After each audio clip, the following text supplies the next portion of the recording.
There's something you've perhaps never allowed yourself to say out loud. That you're tired, not of work, not of obligations, not of life in general, of that person. And, at the same time, you can't imagine life without them.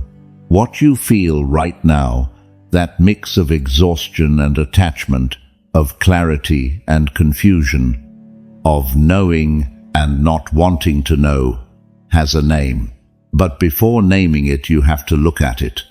And looking at it head-on, without the veil of justifications you've been building for months or years, requires a type of courage no one is going to applaud. This series is for that, not to tell you what to do, not to judge what you've lived, not to offer you simple answers to questions that aren't simple. It's to accompany you while you look. Because the worst thing someone who is destroying you can do to you is not what they do to you. It's what they make you believe about what they do to you. And if you reach the end of this episode with a single honest question about your life, it will have been worth everything. Welcome to the first episode of Relationships That Destroy You. This is Stoicism for Winners. And today, we start with the hardest part. We start with the awakening. There's a scene I want you to visualize. It's not dramatic. There are no shouts or tears or obvious rupture. It's an ordinary scene, maybe from a Tuesday afternoon. You're at home. That person is there.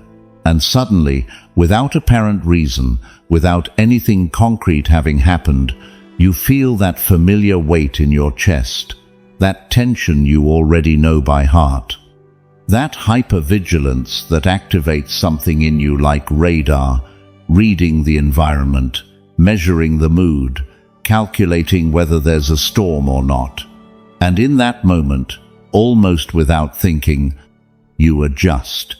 You change your tone. Or you don't say what you were going to say. Or you smile even though you don't feel like smiling. Or you simply make yourself smaller, a little less, a little more invisible. And you do it so naturally, with such automaticity, that you don't even register it as something abnormal. That's what silent damage does. It doesn't bring you down all at once. It teaches you to adapt. It trains you to shrink. And when you've been doing it long enough, you no longer remember who you were before you learned that survival trick. Marcus Aurelius, the man who governed the most powerful world of his era, wrote in solitude something he never thought anyone would read. In those pages there were no military glories or imperial decrees. There was a man reminding himself every night who he wanted to be, asking himself whether that day he had betrayed something inside, calibrating with relentless honesty the distance between who he was and who he should be. That practice, that self-examination without concessions, is what this episode proposes to you, not as an academic exercise, as an act of survival. Seneca, who advised emperors and lost everything several times, wrote something I've spent years thinking is one of the bravest phrases in the history of thought. He said that knowledge of the illness is the beginning of the cure. Not the cure, the beginning, and that ignoring the illness is not health.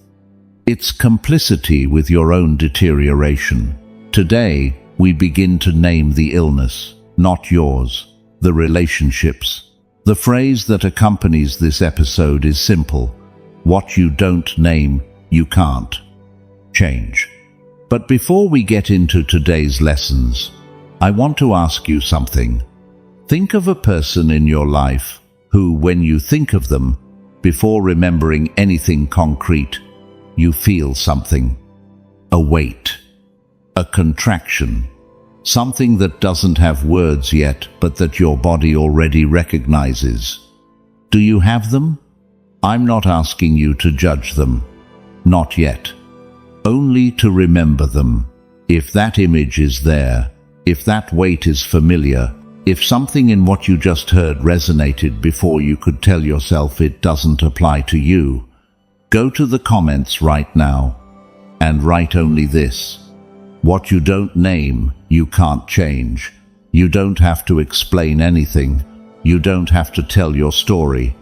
Just that phrase, because writing it is the first act of someone who's beginning to look, and because there's someone reading those comments tonight, alone, wondering if what they feel is real, and they need to know they're not crazy.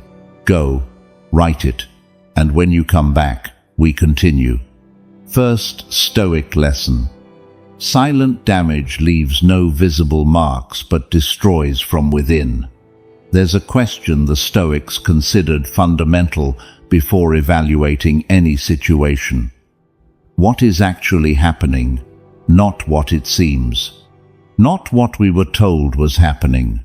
Not the version we've constructed so everything makes sense.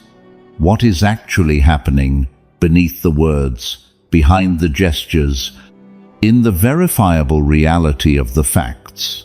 Because there's a form of damage that knows exactly how to avoid that question. It's not the damage that screams, not the kind that strikes, not the kind that threatens in ways any reasonable person would recognize as unacceptable.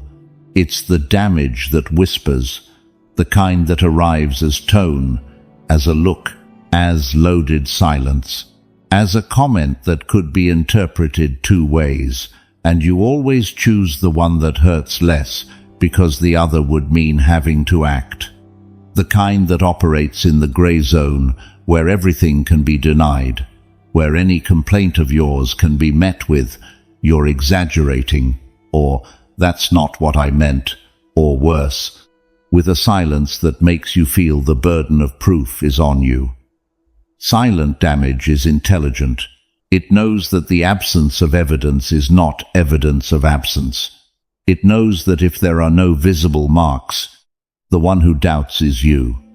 Seneca described it with an image I still find devastatingly precise 20 centuries after he wrote it. He spoke of poison drunk slowly, thinking it's medicine, of the habit of consuming something harmful because we've learned to read it as necessary, because we were convinced that the discomfort we feel is part of the process, that it hurts because it's working, that without this, we'd be worse off.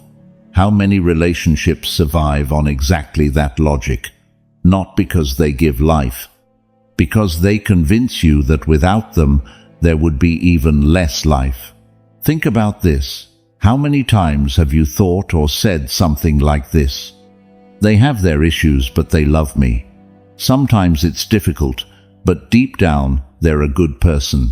It's not that bad. I have flaws too. If I know them well, I know how to handle it. Each of those phrases contains something true. People are complex. Love coexists with imperfections. Knowing someone is valuable, but there's a crucial difference between knowing someone's imperfections and having learned to survive their patterns of damage.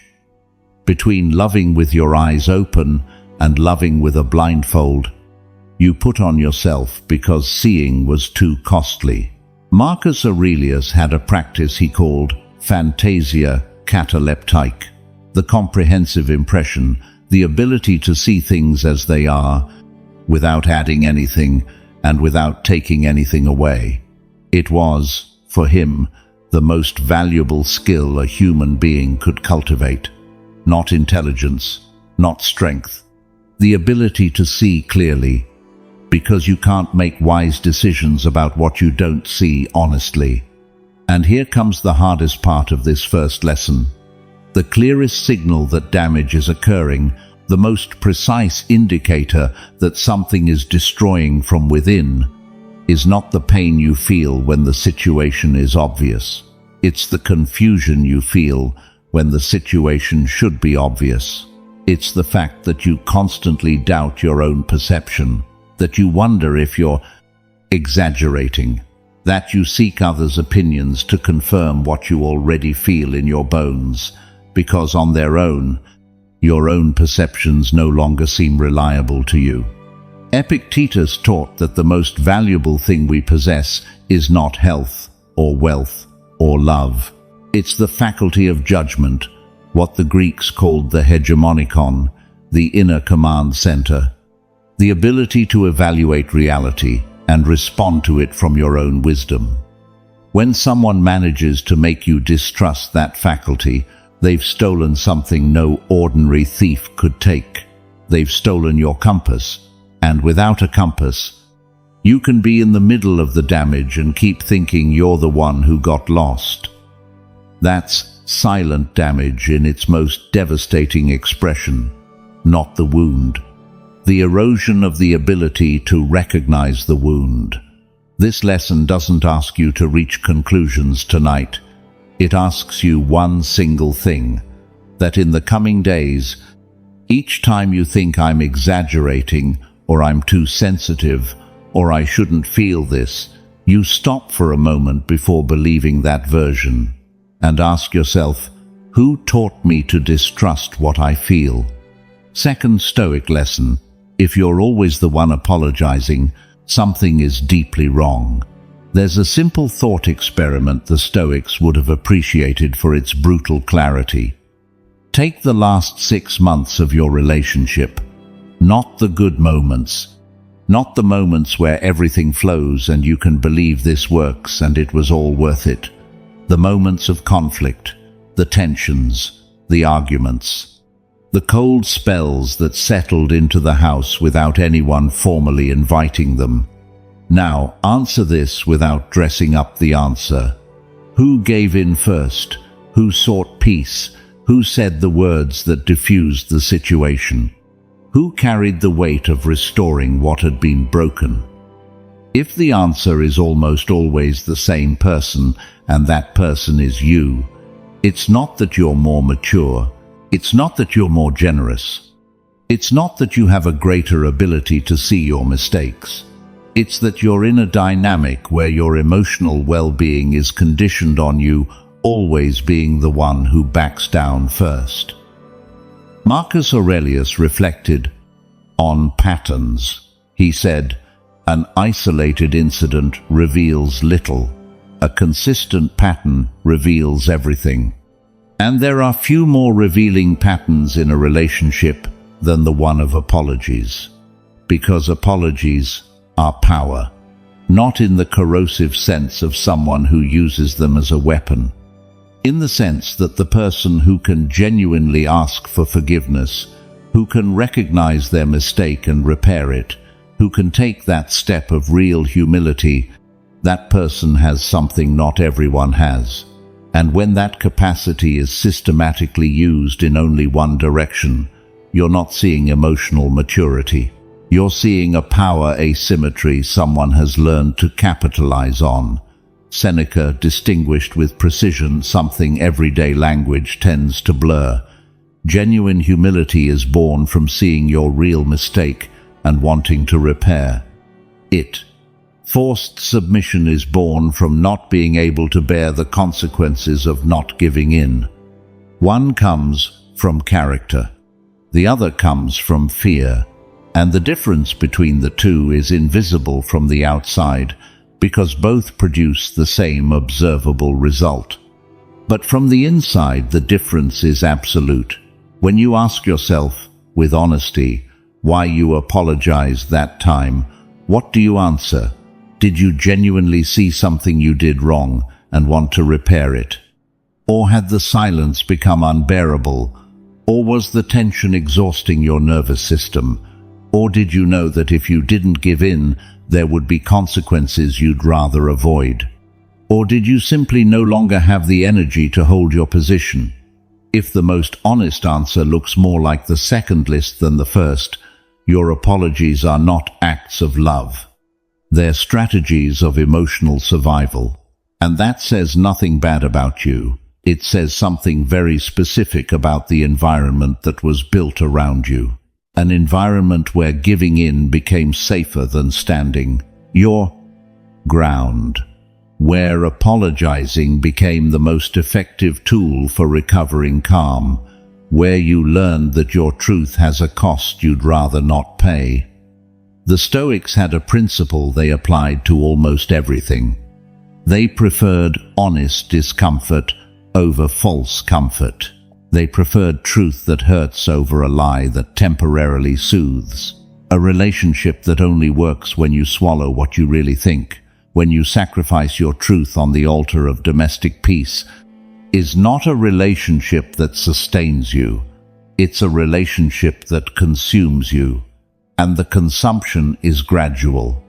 So gradual that one day you look and don't recognize the person you see when you try to remember who you were before you learned to always give in first. This second lesson doesn't ask for action yet either.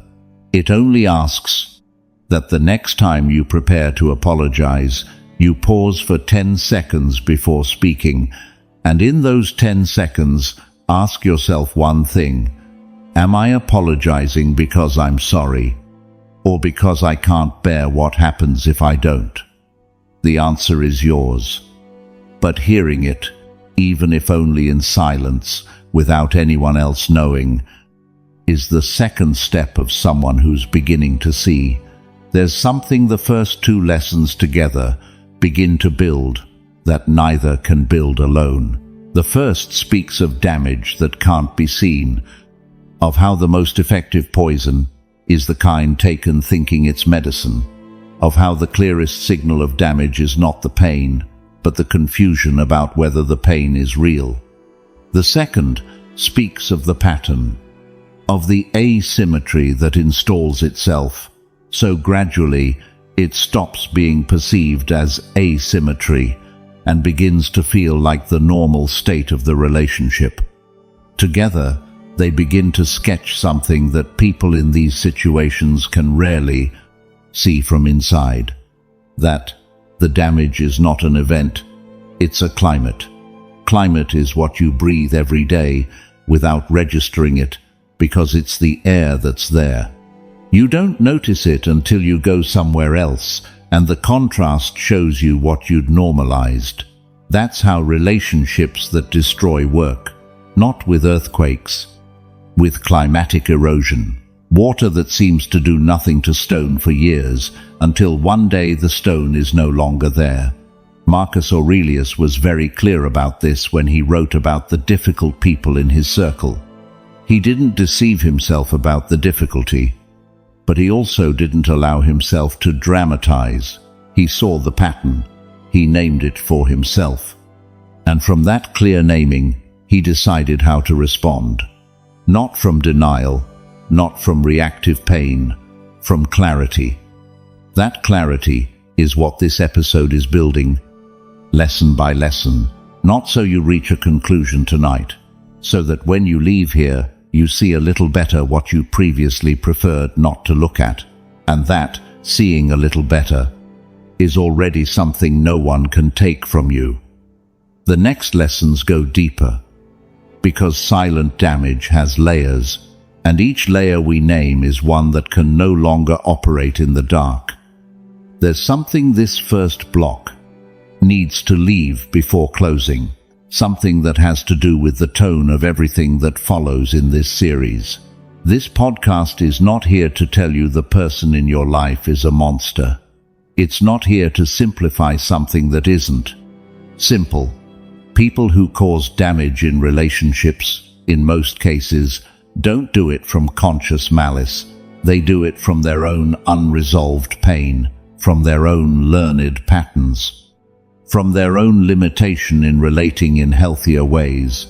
That doesn't excuse the damage, but it explains it. And the difference between excusing and explaining is important. Excusing would be saying, since there's a reason for the behavior is acceptable. Explaining is saying, I understand where it comes from, and yet the impact on me is real, and that impact has to be part of the conversation. Epictetus lived as a slave. He knew firsthand what it means for another human being to treat you as if your dignity didn't matter. And yet, he didn't teach hatred toward those who cause harm. He taught the understanding that they act from their ignorance, from their limitation, from their own not having yet arrived at understanding what matters. That understanding doesn't mean staying, it means leaving, if necessary, without the weight of hatred. And getting to that point first requires seeing clearly what is happening, which is exactly what the following lessons will continue to illuminate. With care, with honesty, without judgment, toward you for not having seen it before.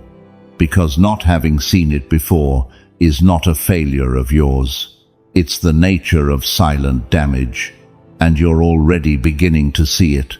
That is already different.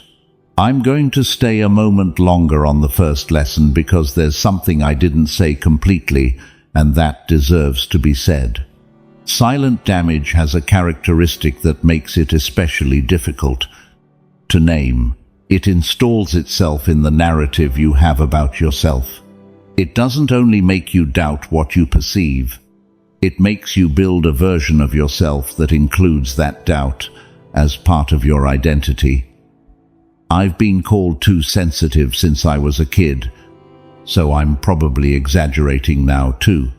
I've always tended toward anxiety, so this discomfort I feel is probably mine and not the situation's. I have my own difficult stuff too. Who am I to complain? Do you recognize any of these? They're not lies. They contain something true about you, but they're being used for something very specific, to place the origin of the problem in you, so that analysis of the external situation never needs to happen. Marcus Aurelius wrote about something he called the corruption of judgment. The way the mind, under certain circumstances, begins to use its own capacities against itself, not from malice, from protection. Because there are things to see that have a cost, the mind isn't ready to pay, and so the mind does what it does best. It processes, organizes, builds explanations.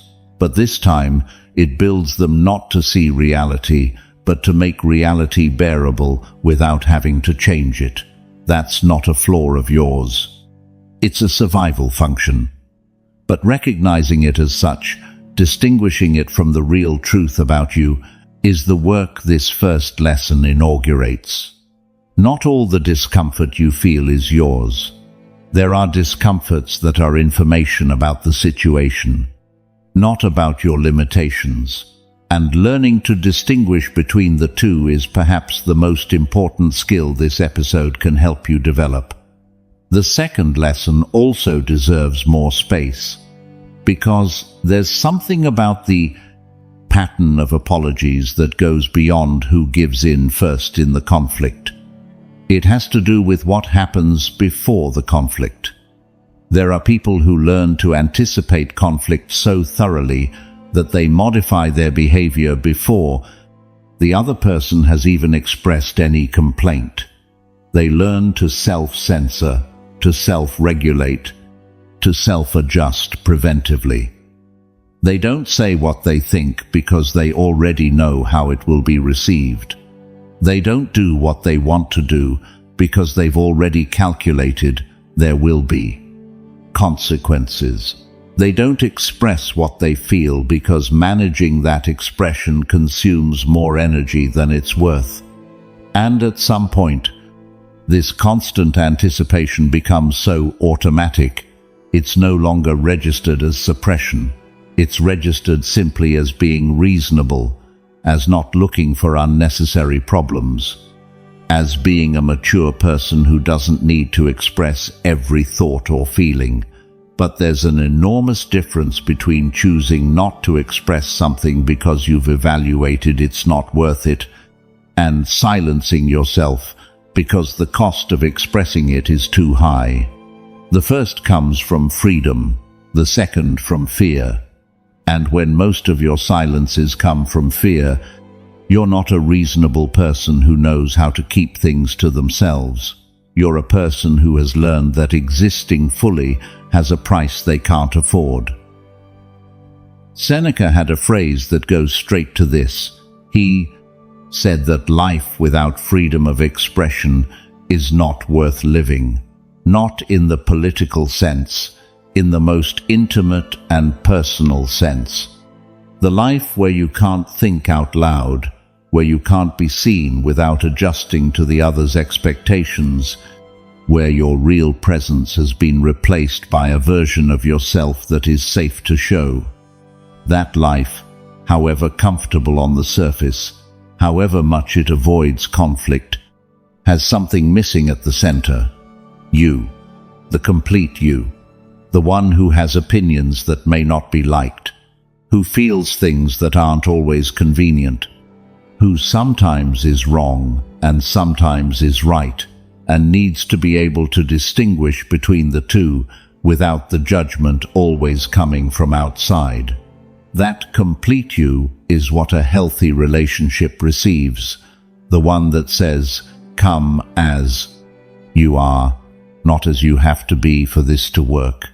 And if in your relationship there's a version of yourself you save for the moments when you're alone, a version that's freer, more honest, more complete than the one you show in the relationship, that too is information that deserves space tonight. I want to pause on something I mentioned and didn't fully develop. The compass.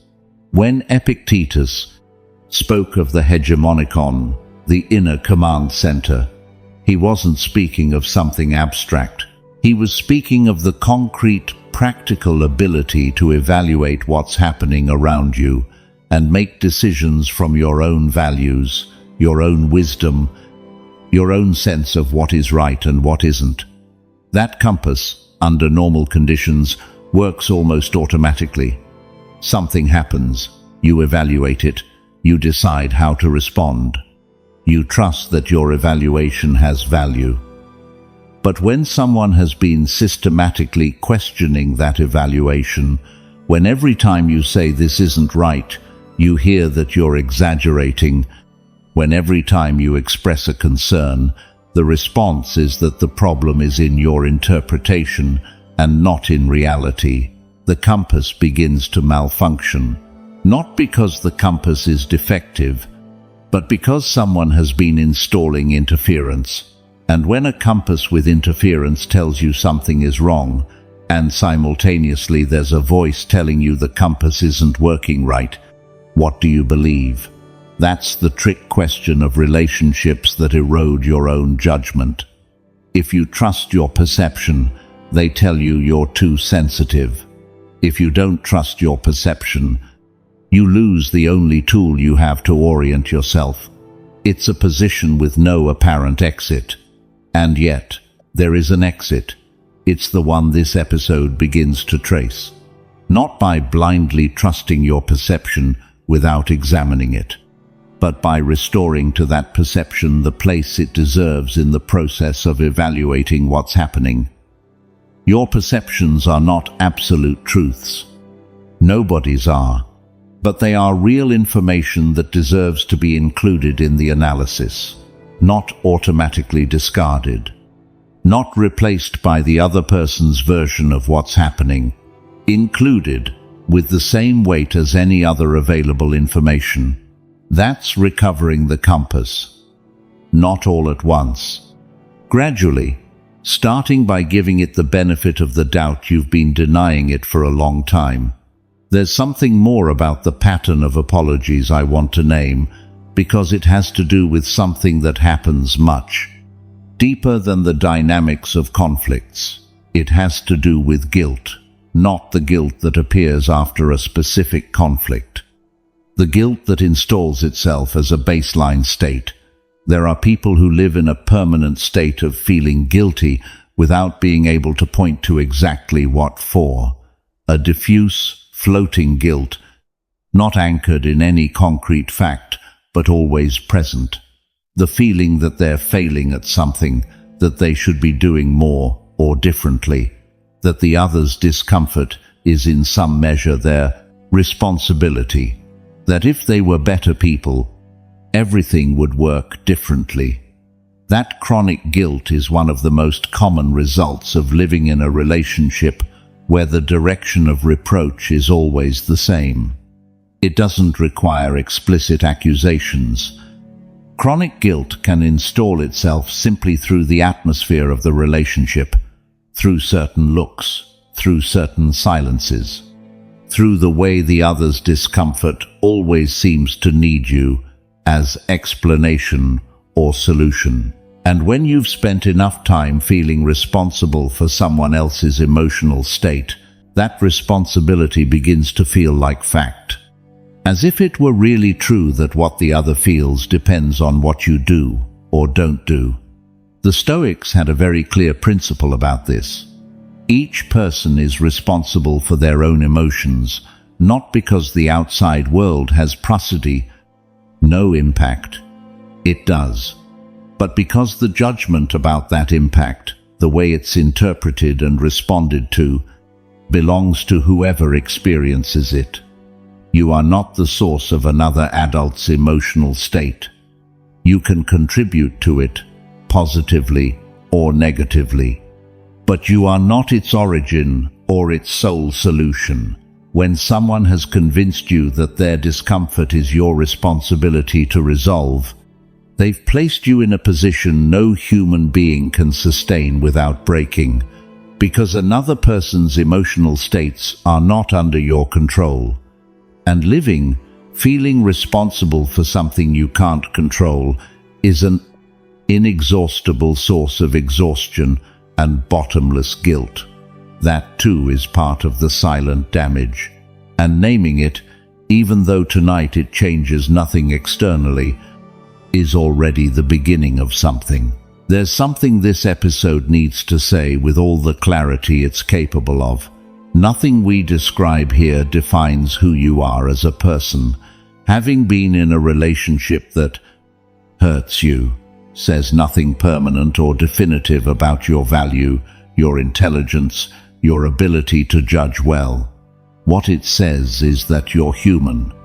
And humans, all of us, without exception, can find ourselves in dynamics we wouldn't choose if we saw them complete from the beginning.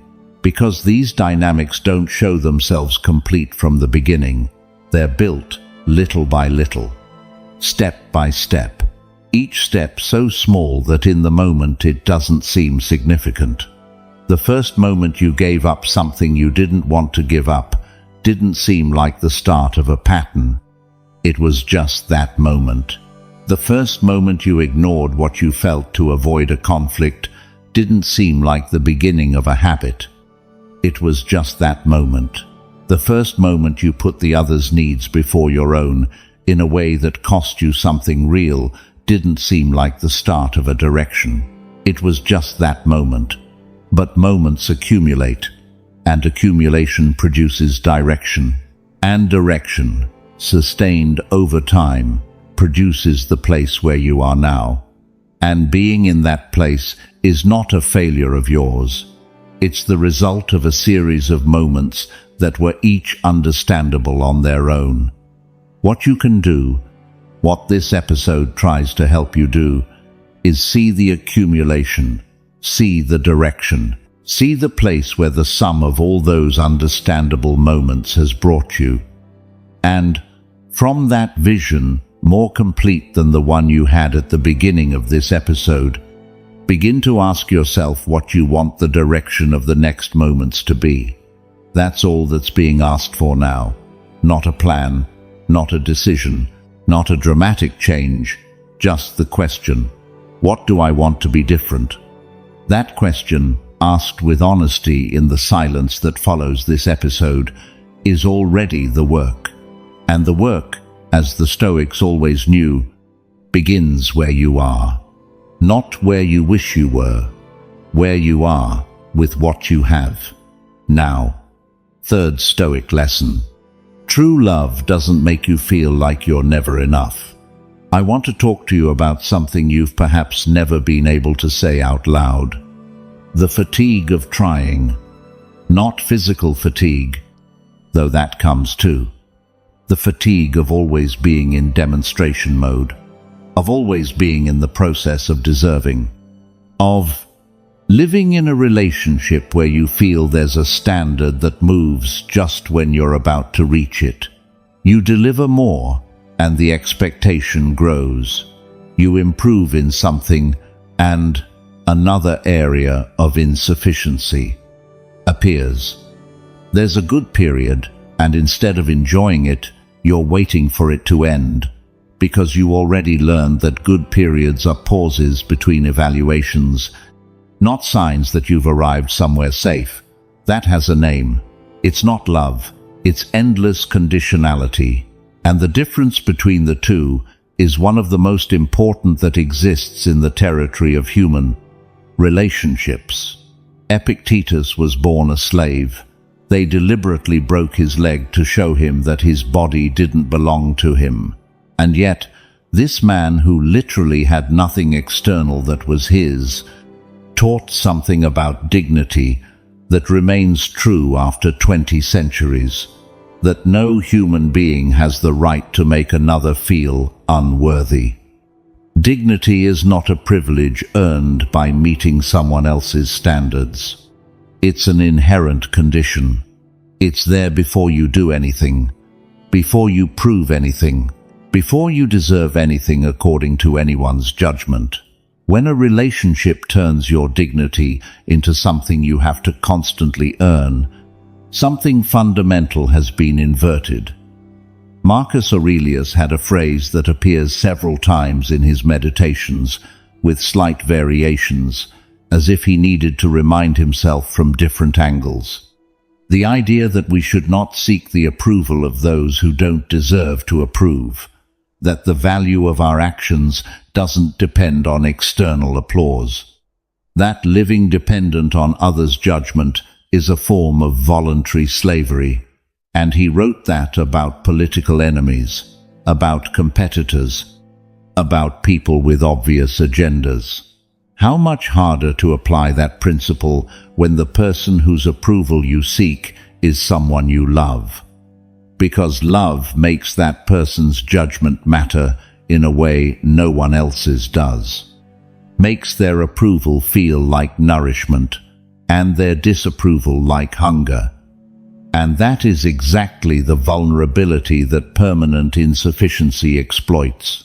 Not necessarily consciously, not from planned cruelty, but from a dynamic that installed itself at some point and that nobody undid, perhaps because it suited someone, perhaps because neither of the two knew how. But the result is the same. You're hungry at a table where something is always missing. Seneca said that the truly free man doesn't live dependent on others' judgment. But how do you achieve that freedom when the judgment comes from someone whose presence in your life feels necessary? There's a question I want you to ask yourself. Not now. Tonight, when you're alone and there's silence, were you this insecure before this relationship? Did you doubt your value this way? Did you question your ability, your decisions, your feelings this way? Did you need someone's validation this way to feel enough? If the answer is no, that information is worth more than any argument this episode can make, because it would mean that the insecurity you feel didn't come with you. It arrived, and what arrives can leave. But first you have to recognize where it came from. Fourth, Stoic lesson. When you walk on glass in your own life, something is very wrong. The Stoics had a concept they called ataraxia, unshakable serenity. The state where your inner peace is not at the mercy of what happens outside. They weren't talking about indifference. They weren't talking about not feeling. They were talking about something more specific and more valuable, the ability to inhabit your own life without terror. Now, I want to ask you something about your concrete life. When was the last time you said exactly what you thought, without first calculating how it would be received? When was the last time you made a mistake without the fear of the other's reaction being part of the experience of that mistake? When was the last time you were simply you, without any part of you monitoring the environment to see if it was safe to do so? If you have to think hard to answer those questions, that's already an answer. The person who walks on glass in their own life doesn't do it dramatically. There are no declarations of fear, no obvious moments of terror. It's something much more subtle and much more costly.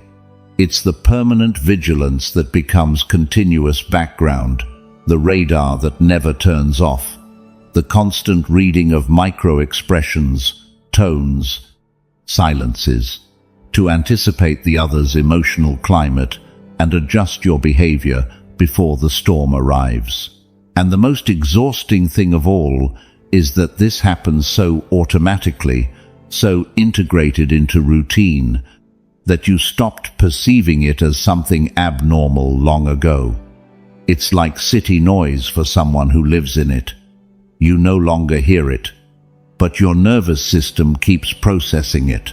And one day, when you go to the countryside and there's real silence, you discover you'd been under attention for years, that you'd learned to call normal. Marcus Aurelius wrote something I keep finding disturbingly precise for times so different from his, that a man should not live fearing another man. The only legitimate fear, in his view, was that of losing one's own virtue, of betraying one's own principles, not the fear of provoking someone's displeasure, not the fear of triggering someone's anger, not the fear that someone will withdraw their love as if it were a license that can be revoked. When your life organizes itself around avoiding another person's displeasure, when most of your energy goes to anticipating and preventing reactions instead of genuinely living, something the Stoics considered fundamental has been lost. Inner freedom, not the freedom to come and go, the freedom to be. Epictetus taught that the deepest slavery is not physical but interior. That there are legally free people who live more enslaved than he was as someone else's property. The slavery he described was exactly that, living by conditioning every movement to someone else's emotional state. When love requires you to be less free than you are when you're alone, it's worth asking what kind of love that is. Fifth Stoic lesson. Constant exhaustion is a signal your body is sending you. Seneca wrote about the body with a respect his contemporaries didn't always share. For him, it was not the enemy of the soul. It was its companion, its instrument. And a mistreated instrument doesn't produce good music. I want to talk to you about a very specific type of tiredness, not the kind that comes from working hard, not the kind that comes from sleeping little or getting sick, not the kind with a logical explanation you can point to and say, look, here's the cause, the tiredness without a name, the kind that appears in your chest before you remember why. That accompanies you upon waking as if sleep had been useless. That makes certain conversations, certain environments, a certain physical presence activate a heaviness in you that you don't find anywhere else. Your body keeps count of what your mind prefers not to add up. There's a neurological reason for this that Seneca didn't know in scientific terms but intuited with remarkable precision. Relationships where chronic tension exists, where there's a need for constant vigilance, where the nervous system can never fully relax, generate levels of sustained stress. The body is not designed to handle indefinitely, not as acute, intense experiences that pass, as permanent background noise that accumulates. That accumulation has real physical consequences.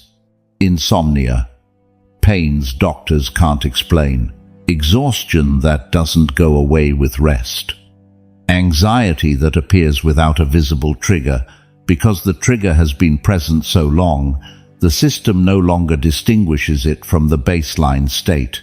There are people who've been in this situation for years and have looked for explanations in everything except the most obvious. They changed their diet, tried supplements, got tests done, changed doctors, and the body keeps talking. Because the body is honest even when the mind has learned not to be. Marcus Aurelius reflected on the importance of paying attention to the signals the inner world sends, not with hypochondria, with the same intellectual honesty with which he observed any other phenomenon. What is this telling me? What is this discomfort trying to communicate? If your body speaks, if there's a direct relationship between a certain presence in your life and a certain physical state of yours, if you notice yourself different, freer, lighter, when that person isn't there, that's not coincidence. It's information, and the body's information is among the most reliable we have. Because the body doesn't know how to lie. It hasn't learned to justify. It hasn't learned to relativize. It hasn't learned to tell itself it's exaggerating. It only registers, and what it registers has to count for something in your evaluation of what's happening. There's something about these three lessons, the third, fourth, and fifth, worth naming before continuing. All three speak of signals. Permanent insufficiency is a signal that love is conditioned to something that always changes.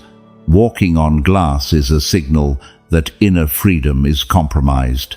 Chronic exhaustion is a signal that the body is paying a bill the mind doesn't want to see.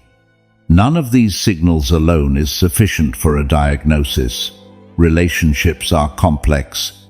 We all have moments of insufficiency, tension, exhaustion. But when all three coexist consistently, when they're not incidents but the habitual climate, when they've stopped being isolated experiences and have become the baseline state of your life in that relationship, that's no longer normal complexity. That's a direction that deserves to be examined. The Stoics were not people of dramatic reactions. They didn't run at the first difficulty. They knew that difficult life builds character, and that fleeing from everything uncomfortable is not wisdom but cowardice.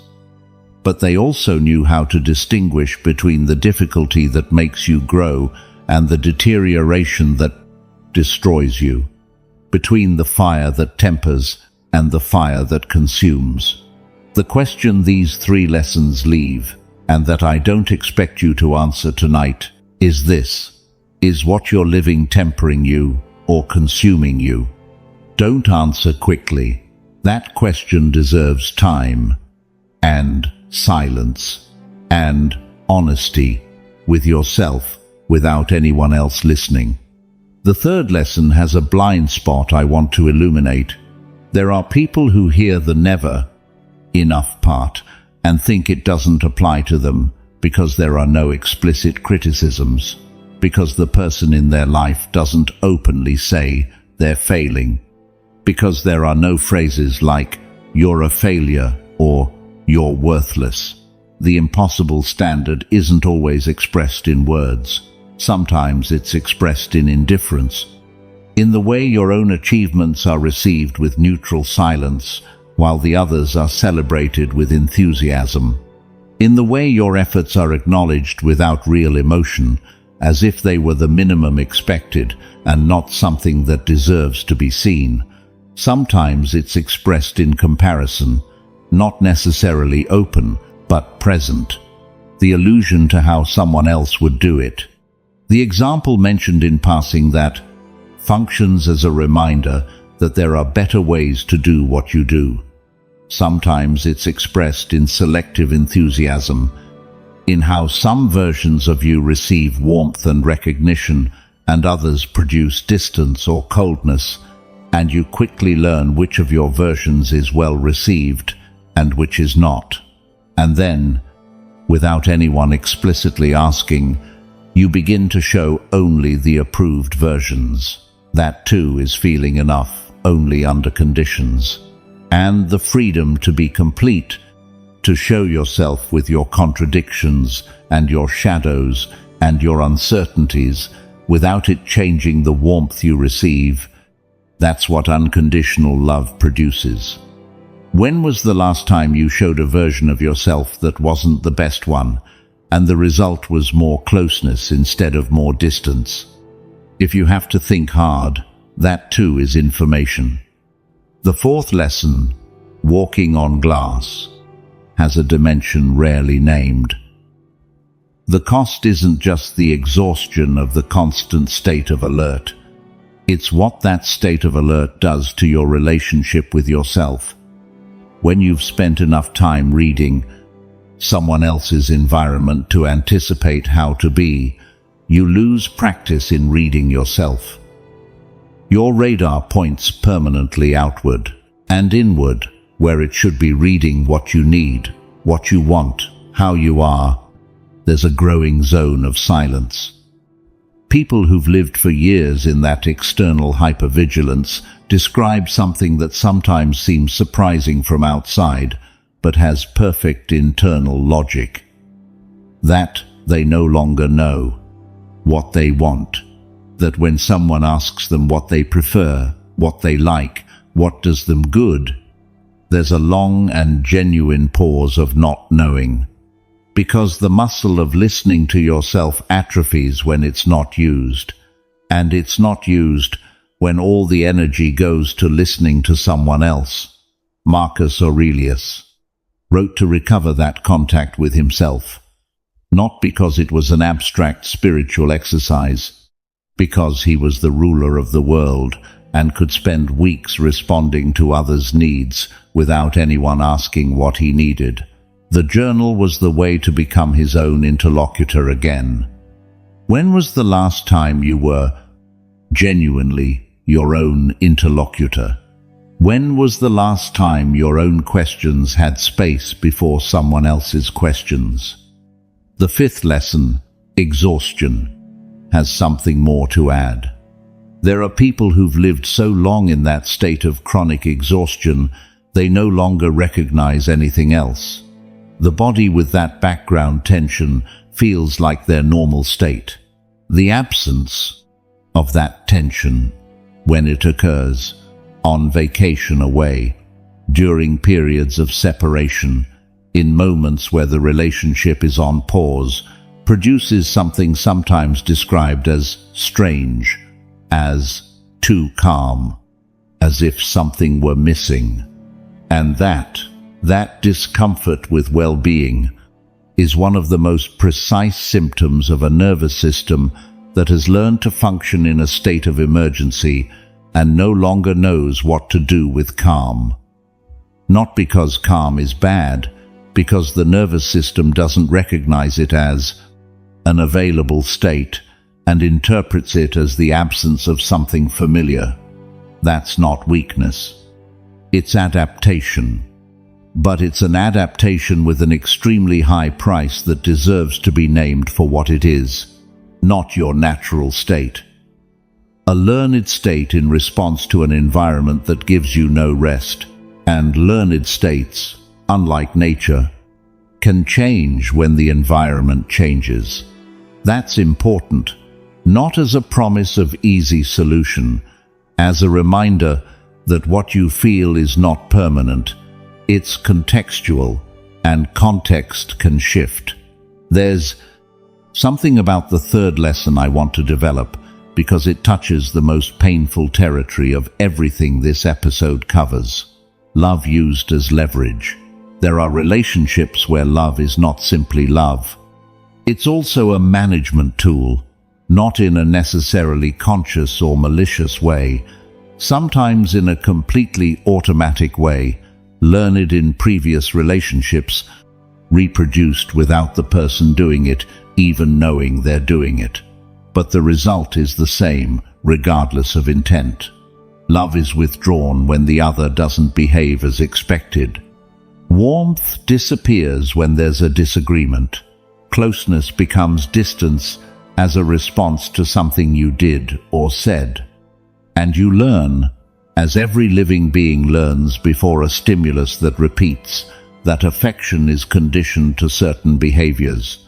And so, without anyone voicing any demand out loud, you begin to shape yourself to preserve access to affection. That's not free love, it's administered love.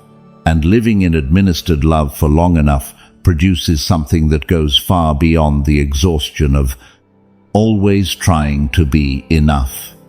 It produces a relationship with yourself where your own value begins to depend on whether you're being approved of or not, where in periods of approval you feel good about yourself, and in periods of distance or coldness, the narrative about your own worth deteriorates proportionally fast.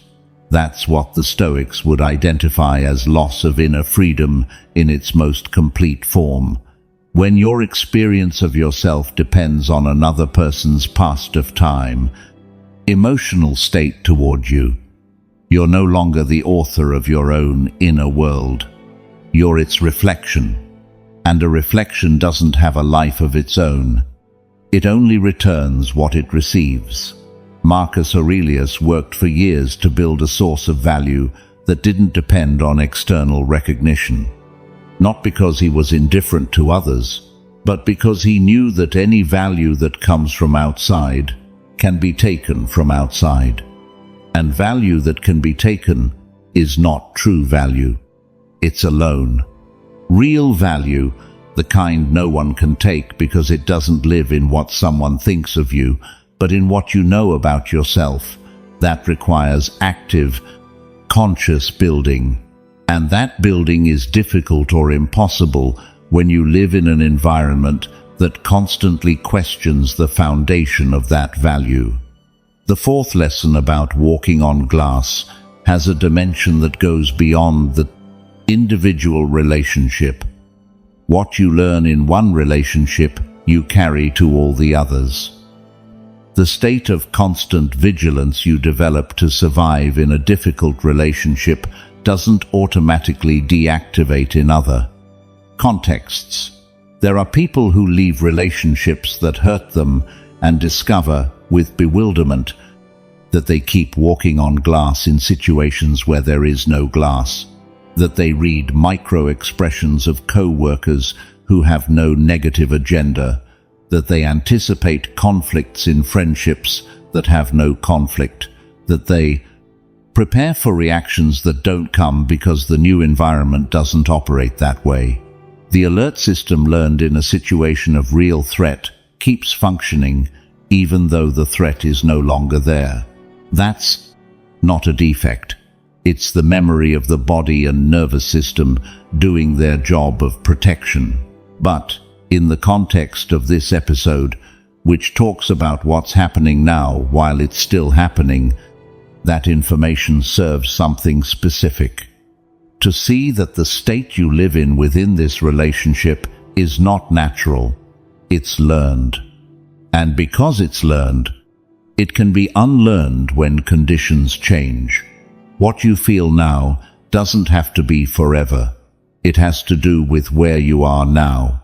And that's important when the mind tries to convince you that this is just how you are, that this is how you'll always be, that this exhaustion and this vigilance are part of your constitution and not responses to a specific environment.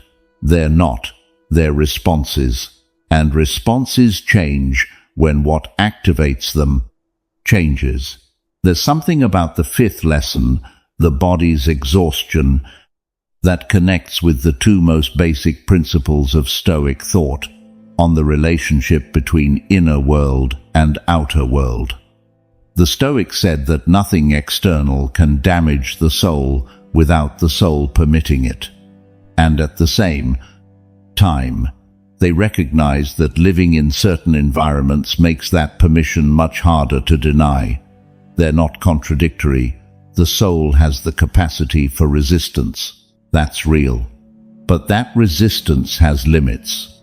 And living constantly at the limit of one's own resistance has physical and psychological costs that no philosophical will can completely ignore. A muscle can carry a lot of weight, but if it never rests, it eventually breaks. The soul can endure a lot, but if it never rests, it too eventually fractures. The exhaustion you feel is not weakness, it's the result of having endured a lot for a long time without sufficient rest. And the body, which cannot lie the way the mind can, is registering that with precision. Listen to it, not as a signal that something is wrong with you, as a signal that you've been carrying something very heavy for too long without enough support. That too deserves recognition tonight. There's something more about these 3 lessons I want to name before continuing. About insufficiency, glass, and exhaustion. All 3 speak of experiences that are very real, but share a characteristic that makes them especially difficult to communicate to others. They have no visible evidence. The exhaustion you feel doesn't show up in any test. The sensation of walking on glass leaves no marks. The permanent insufficiency you live doesn't produce any document you can show, and that has concrete consequences in the life of whoever lives them. When you try to explain what's happening to you, whether to someone close, to a doctor, to anyone who might help, the absence of concrete evidence makes the explanation feel incomplete, even to you. There's nothing to show. Only the experience of something that is very real from inside, and that from outside may seem imprecise or subjective. That's part of what makes these situations so hard to leave, because the dominant narrative about when a relationship is problematic is built around concrete events, around things that happened, around behaviors that can be described unequivocally. Silent damage doesn't fit that narrative, and so whoever lives it sometimes stays in the uncomfortable space of knowing something is wrong without having the type of proof that would make what they know socially legitimate. The Stoic doesn't need social proof for something to be real. Epictetus didn't need anyone to validate his experience of inner freedom for that freedom to be real. In the same way, your experience of what this relationship is doing to you doesn't need to be verified by an external jury to deserve to be taken seriously. The fact that what you live is not easily describable doesn't make it less real. It makes it harder to communicate. Yes, but not less real. And the most important person who needs to recognize that reality is not any external person. It's you. Your own recognition of your own experience is the first and most important act of this process. Everything else can wait. That first act, that recognition, that's the one that matters tonight. 6th Stoic lesson. Progressive isolation is a strategy, not a coincidence. I'm going to describe something, and I want you to notice if you recognize it. In the beginning, it was beautiful.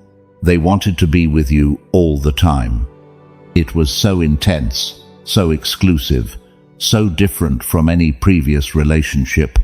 They chose you over everyone else, over plans, over anything. And that felt like love, because it has every appearance of love. The intensity, the constant presence, the feeling that you're the most important person in someone's world. But there's a fundamental difference between being chosen and being captured. And that difference became visible very gradually when you started noticing that the other presences in your life had been shrinking. That lifelong friend you no longer talk to as much. Nothing dramatic happened. Just that every time you met up there was something that complicated it. Some comment, some gesture that made the encounter less comfortable than it should have been, until without consciously deciding you stopped arranging it. That part of your family you were distancing from not because you wanted to, but because it was easier than managing the tension their presence generated in the relationship. Your own plans that disappeared so gradually that if someone asked when the last time you did something just because you wanted to, without considering how it affected the other, you'd have to think hard to answer. Epictetus taught that the human being is by nature social in the deepest sense. We don't just need company, we need perspectives. We need mirrors that aren't the mirror of a single person. A tree with roots extending in multiple directions withstands any storm. A tree with a single root, however deep it may be, is vulnerable to the first lateral pressure. The same happens with people. When your world reduces to a single perspective, a single source of reality, a single reference point for evaluating what's right and what's wrong, what's normal and what isn't, you begin to lose something the Stoics considered essential: the ability to see your own situation with eyes that haven't been shaped by that situation. Seneca maintained correspondence with dozens of people. It wasn't a social whim, it was applied philosophy. He understood that one's own thinking needs the contrast of other thoughts to see its own limitations.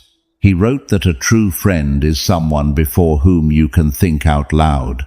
When you lose those spaces for thinking out loud, with people who have no interest in you thinking a specific way, you lose the ability to contrast your experience with something external to it. And when you can't contrast, the version of reality offered from within the relationship becomes the only version available. That's not accident, not always, and perhaps in your case it was consciously built. Perhaps not. Perhaps it was the result of dynamics no one deliberately designed, but no one undid either because they were convenient. But the result is the same, regardless of intent.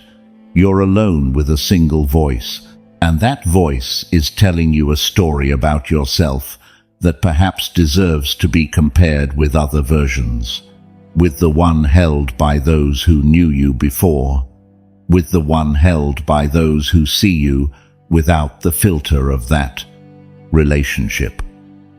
With the one you had yourself before, that voice became the most frequent.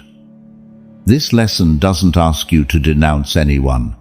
It asks you to remember a person in your life with whom you've lost contact, without being able to explain exactly why, and to ask yourself whether there would be something valuable in recovering that connection, not as an act of rebellion, as an act of caring for yourself. Roots that extend don't extend against something. They extend toward life. Seventh Stoic lesson. Constantly justifying the other's behavior is losing yourself. There's something that happens in relationships that cause harm. That is, paradoxically, one of the most intelligent things the human mind can do, and at the same time, one of the most self-destructive. The mind, when it lives in a situation that produces discomfort but isn't ready to leave, finds a brilliant solution. It explains the discomfort in a way that makes it bearable. It doesn't resolve it. It manages it.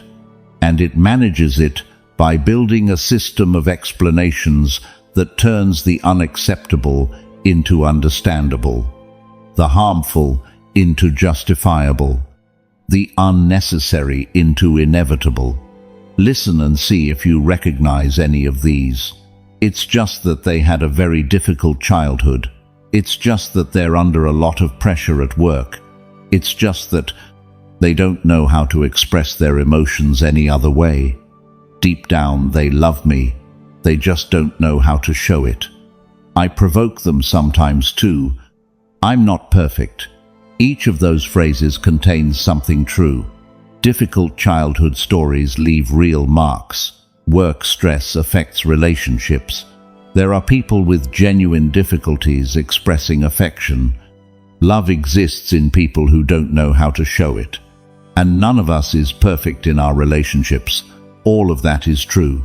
And yet, the question Epictetus would ask about this system of explanations is not whether the explanations are true, it's what you're using them for.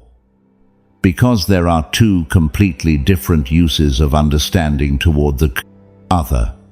One leads to genuine compassion and the search for real solutions. I understand where this comes from, and precisely because I understand it, I want to find a way for both of us to grow and for this to change. The other leads to maintaining the status quo under the disguise of understanding. I understand it, therefore I can keep tolerating it, therefore there's nothing to be done, therefore this is how it is and will remain. Which of the two are you operating from when you justify? Seneca warned about what he called misapplied clemency. Clemency, in Stoic thought, is a beautiful virtue when exercised from strength toward someone who genuinely deserves to be understood and helped. But when clemency becomes the mechanism through which you allow yourself to be systematically harmed, when being understanding is your strategy for avoiding the conflict of seeing reality, that clemency ceases to be virtue. It becomes complicity with yourself. Marcus Aurelius forced himself to see things as they are, not as he'd like them to be, not as love or habit or fear asked him to see them, as they are. And that discipline, seeing clearly even when it hurts, was for him the condition of all wisdom. You can't make good decisions about what you see incorrectly. You can't change what you name incorrectly. You can't heal what you define as health. If the system of justifications you've built around a relationship requires constant updating, if each new difficult behavior needs a new explanation to remain tolerable, if you've spent months or years being the defense attorney for someone who never hired you for that role, perhaps it's time to ask yourself who you're serving with that defense. And if the honest answer is that it's not you, that's information that deserves space. 8th Stoic lesson. Your intuition is ancestral wisdom you must not ignore. There's a moment that many people who've left damaging relationships remember specifically, not the moment they decided to leave. The moment they knew, before the rational mind had enough arguments, before they could explain in words what was wrong, before the facts had accumulated into a list long enough to convince anyone. Before all of that, there was an instant where something inside said, "This is not right." And that instant was ignored. Because at that moment, there wasn't enough proof. Because love clouded the vision. Because giving voice to that intuition had consequences they weren't ready to face. And then came years of learning to ignore that voice, to rationalize it, to reduce it, to convince themselves it was irrational fear, personal insecurity, their own projection. The Stoics had an understanding of the world that included the idea of the logos, a reason that permeates all things and in which each human being participates, not as an abstract concept, but as a concrete experience of connection with something deeper than conscious thought, what today we call intuition. They understood as access to that deeper level of processing, not superstition, not magic.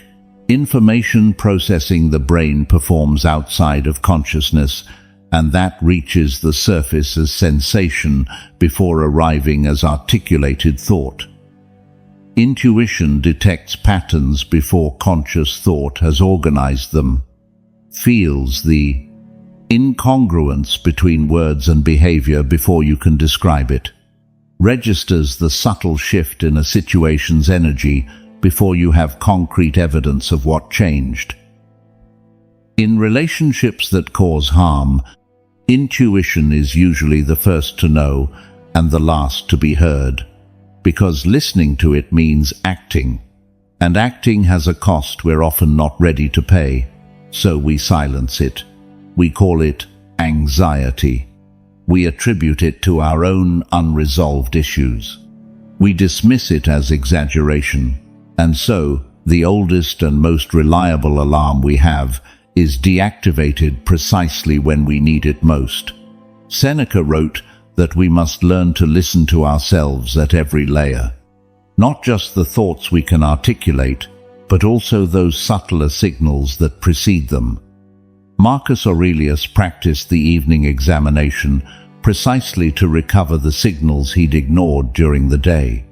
Those hunches he dismissed, those discomforts he rationalized, those perceptions he chose not to give voice to. What if they were right? He asked himself. What if the discomfort you felt in that moment was valid information you chose to ignore because it was more convenient to ignore it? That question, asked honestly, is one of the most revealing you can ask yourself about your current situation. What is your intuition saying that your mind has been silencing for a long time?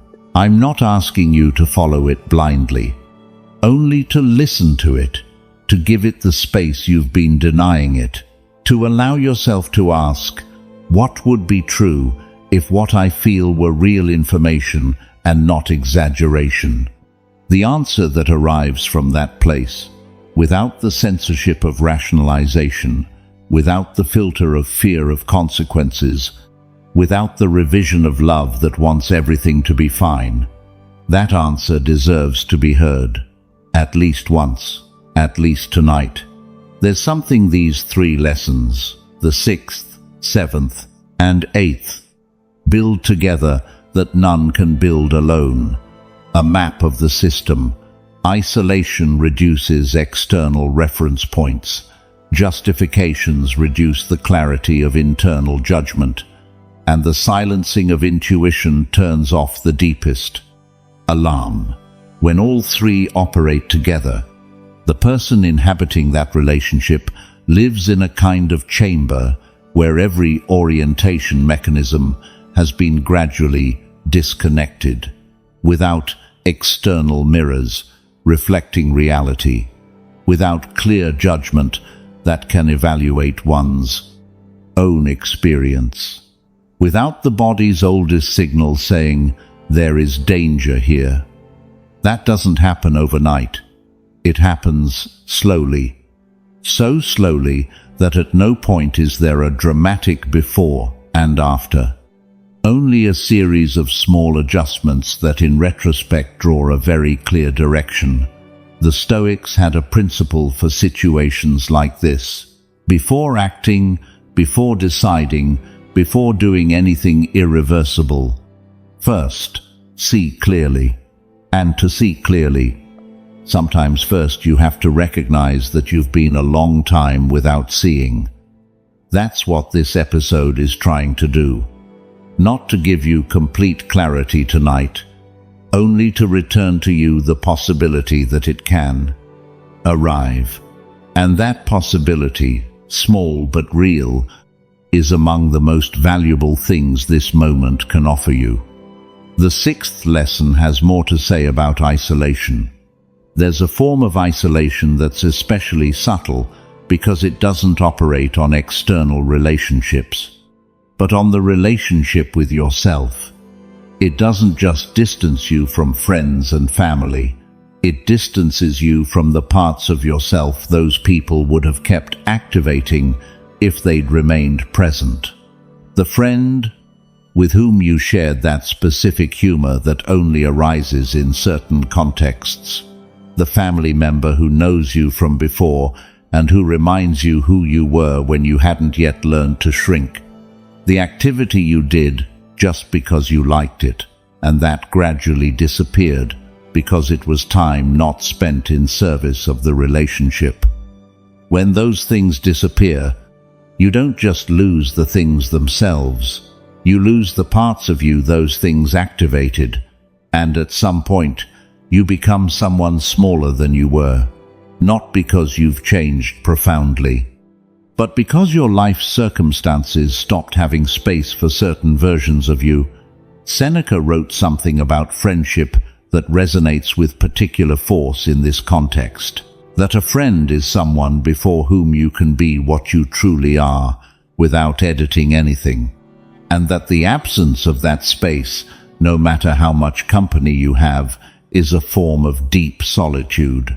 There are people who live in solitude inside a relationship, not the solitude of someone physically alone. The solitude of someone accompanied, but who can't be completely seen. Who has to put away parts of themselves because there's no space for them in the relationship. Who activates certain aspects of their personality only when the other person isn't there. That too is information about what the relationship is costing you. The seventh lesson about justifications has a nuance I want to name. There are people who read this and think the justifications they make are genuine, that they really believe the explanations they give for the difficult behavior of whoever is harming them, that they're not excuses but real understanding, and it's possible they're right. Genuine understanding exists. The ability to see others in their complete humanity, including their wounds and their limitations, is a real virtue. The point isn't whether the understanding is genuine. The point is what it's producing. If the understanding you have of the other is producing changes in the dynamic, if it's generating real conversations, if it's creating space for something to evolve, that's understanding functioning as it should. But if the understanding you have of the other is producing exactly the same behavior again and again, with the same consequences again and again, while you adjust your interpretation so everything remains bearable, that's not understanding in the service of growth. It's understanding in the service of maintaining something that isn't working. And there's a difference between the two that deserves to be examined with honesty. Epictetus would say it without hesitation. If something you're doing isn't producing what you need it to produce, it's time to review whether the practice is correct, even if the intention is. The eighth lesson about intuition has something more to add about why it gets silenced. It's not always silenced from fear of the consequences of listening to it. Sometimes it's silenced out of love, because listening to it would mean seeing the person you love in a way that hurts. Because intuition doesn't make comfortable moral judgments. It doesn't say this person is bad. It says this pattern is hurting you. And that's harder to process when the person is also someone you love. Love and the recognition of damage are not mutually exclusive. That's perhaps the most important understanding this episode can leave. You don't have to stop loving to see clearly. You don't have to build a case against someone to recognize that what's happening isn't doing you good. The Stoics didn't ask for coldness. They asked for clarity. The clarity that allows saying what is true about a situation without that recognition having to destroy everything else that is also true about it. You can love and suffer at the same time. You can care about someone and recognize that the relationship as it stands is not sustainable. You can have gratitude for what was and also honesty about what is. All of that can coexist. And the fact that it can coexist makes the situation more complex, more human, and harder to resolve, but also more possible to see with the totality it deserves. That's what your intuition is trying to tell you when you give it space. Not a sentence about the other, a truth about yourself that deserves to be heard. There's something about the three topics we just covered: isolation, justifications, and intuition, that connects them in a way that illuminates the complete system. All three are information control mechanisms. Isolation controls which external perspectives you have access to receiving. Justifications control how you process the information you perceive. And the silencing of intuition controls access to the deepest information that comes from within.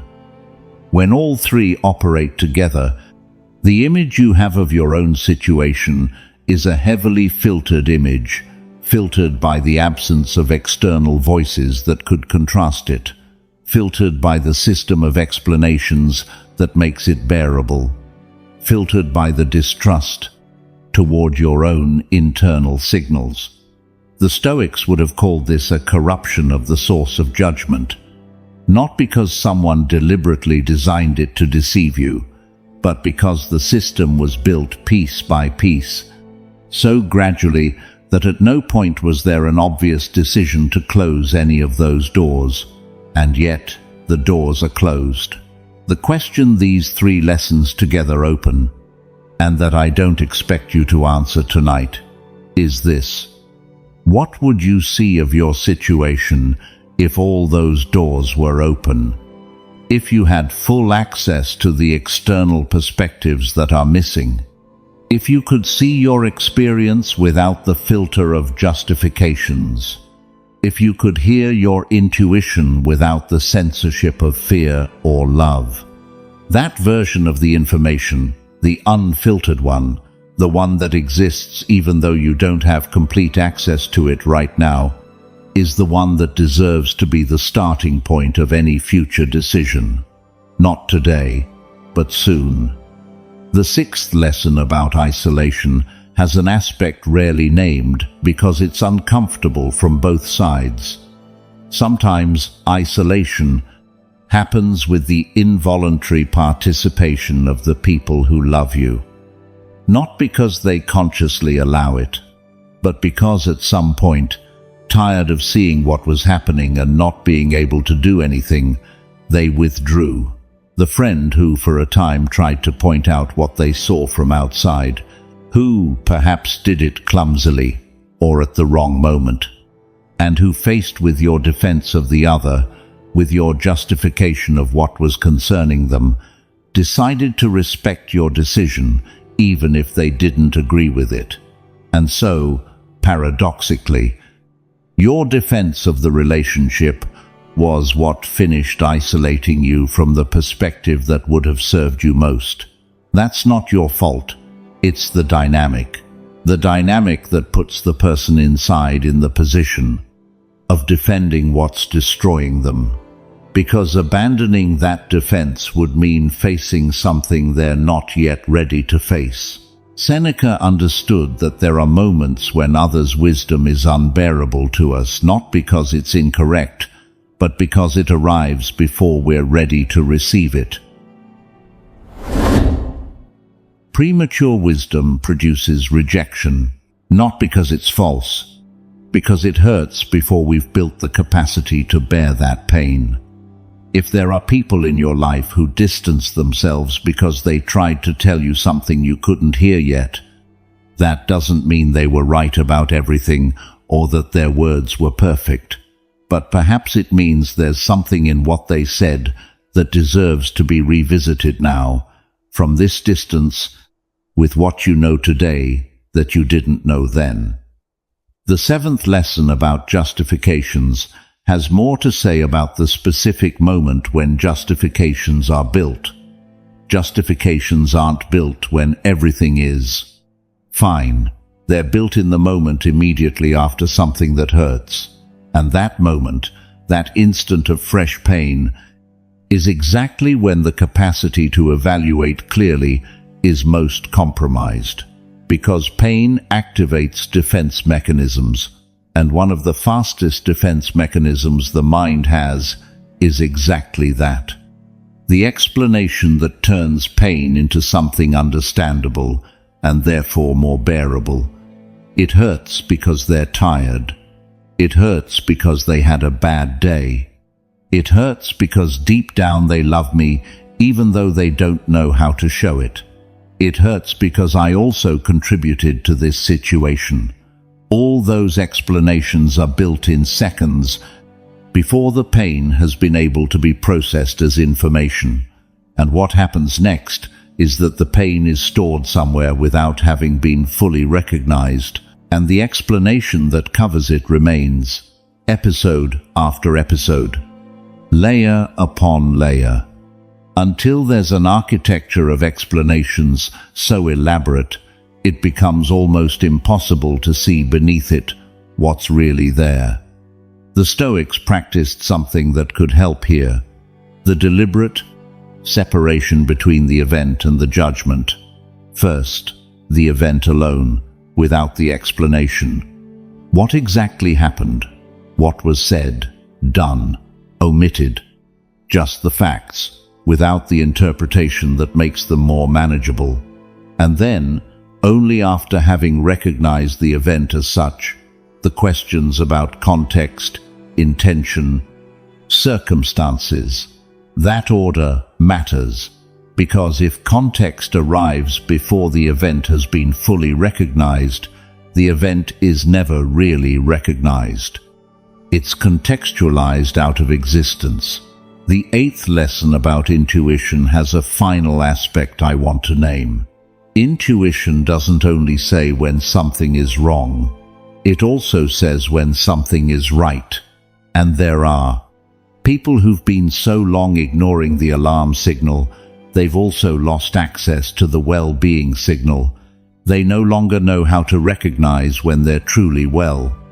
When the well-being they feel is genuine and not just the temporary absence of discomfort. Recovering intuition is recovering both capacities, the one that detects what harms and the one that recognizes what nourishes. And that second capacity, the ability to know what does you good, will be fundamental in the episodes that follow. Because the objective of this series is not only to see what's destroying, it's also to build the ability to recognize what deserves to be built. That horizon, though tonight it seems distant, exists, and each lesson of this episode, as it cleans the image of what's happening, also cleans the vision of what could be different. That's what the work of looking honestly produces when done with care and without haste. Not just the recognition of the problem, the possibility, still small, still fragile, that there's another way to be. And that possibility, even if tonight it's only a point on the horizon, has already changed something. Not in the external circumstances, in the orientation. And orientation, for someone who's been looking in a single direction for a long time, is already in itself a significant change. There's something about these 3 lessons together that deserves to be said directly. They're not signals of failure. They're signals that you've been doing something for a long time that no human being can do indefinitely without consequences. Sustaining an intense emotional connection with someone while simultaneously protecting every part of yourself. That connection puts at risk loving and defending yourself at the same time, wanting closeness and needing distance at the same time. That's not weakness. It's the response of a human being trying to maintain 2 things that are fundamentally incompatible in the same space. Genuine love doesn't require you to defend yourself from the one giving it to you.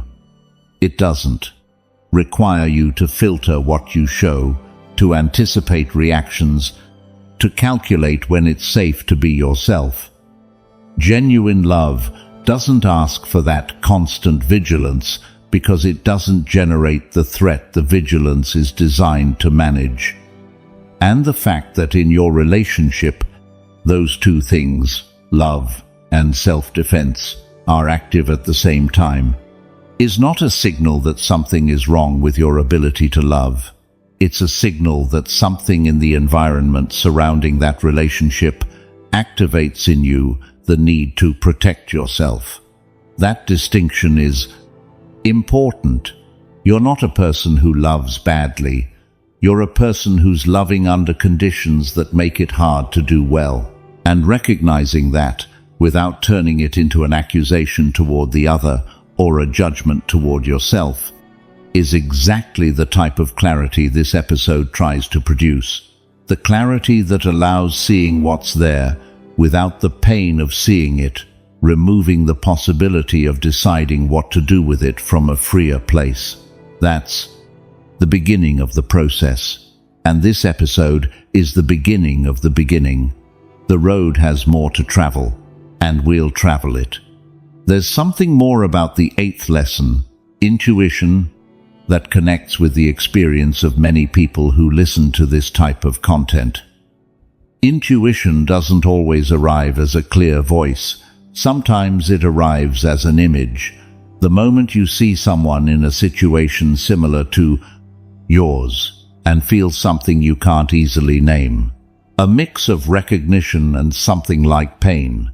The scene in a movie that affects you disproportionately to what the scene itself would justify. That moves you for reasons beyond the story you're watching. The song you hear that suddenly has a different weight than it had before you started living what you're living. All of those are intuition speaking through the channels it has available when the verbal channel, the one of direct words, has been too censored to get through. Intuition is creative in its roots. It seeks the path that isn't blocked, and sometimes that path is indirect, symbolic, metaphorical. But it leads to the same place, to the understanding of something you already know, even though you haven't said it out loud yet. If there are images, scenes, music, moments that have had that effect on you during the period of this relationship, that too is information.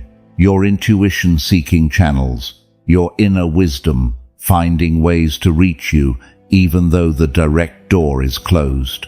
Listen to those channels too. They're part of the same information system. This episode is trying to help you recover. And that system, when recovered in its entirety, is the most valuable thing you can have in the process that follows. More than any external advice, more than any podcast episode, more than any voice that isn't your own telling you what you already know. Your own voice, recovered in its fullness, already has the answers you need. This episode only tries to help you hear it again. 9th Stoic lesson.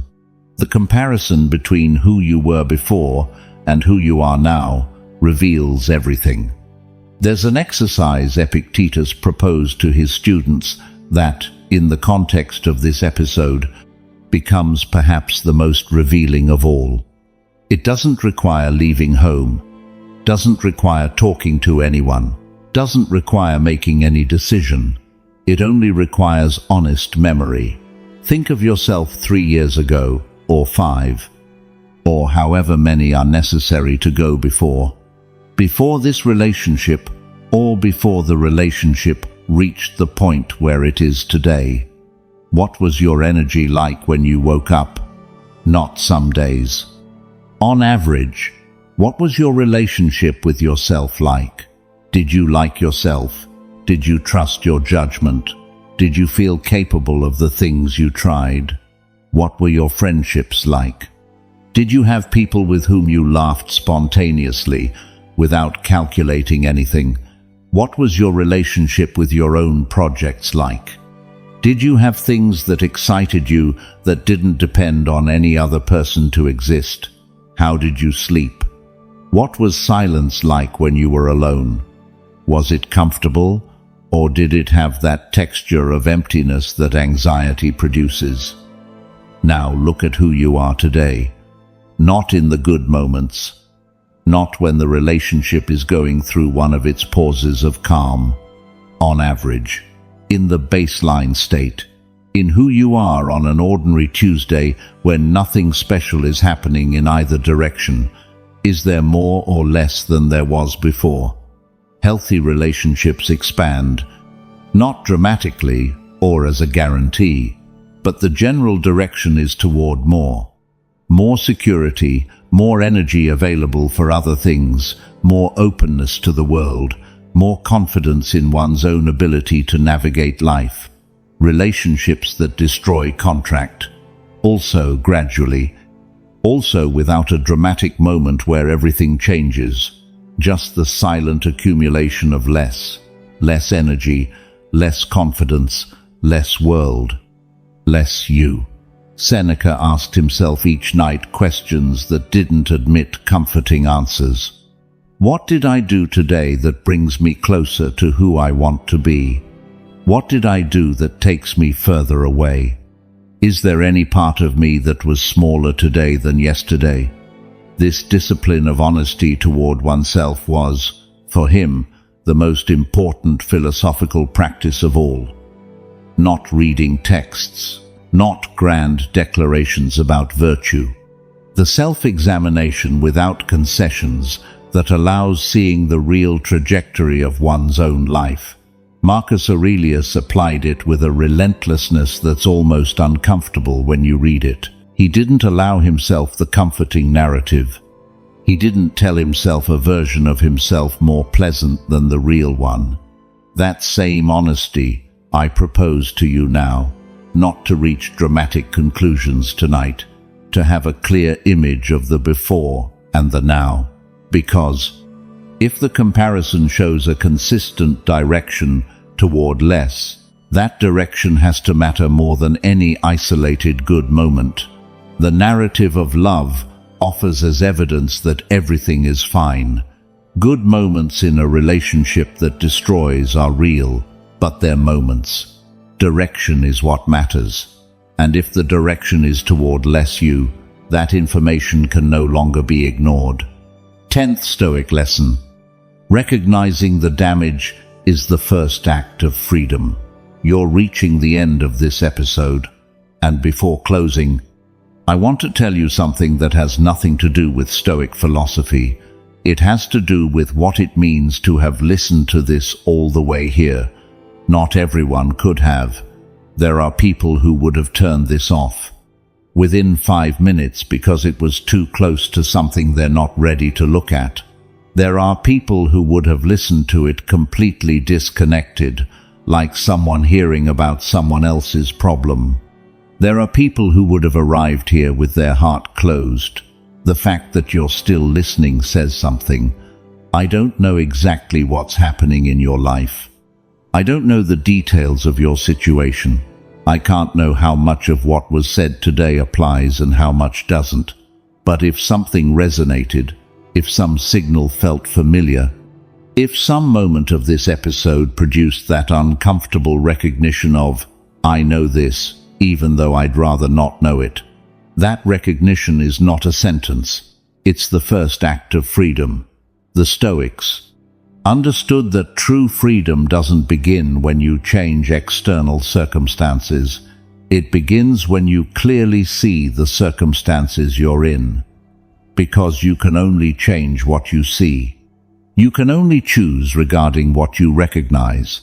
Epictetus, who lived as literally the property of another human being, taught that the deepest slavery is the kind you don't recognize as such, the kind you've normalized, the kind you've learned to call something else in order to survive in it.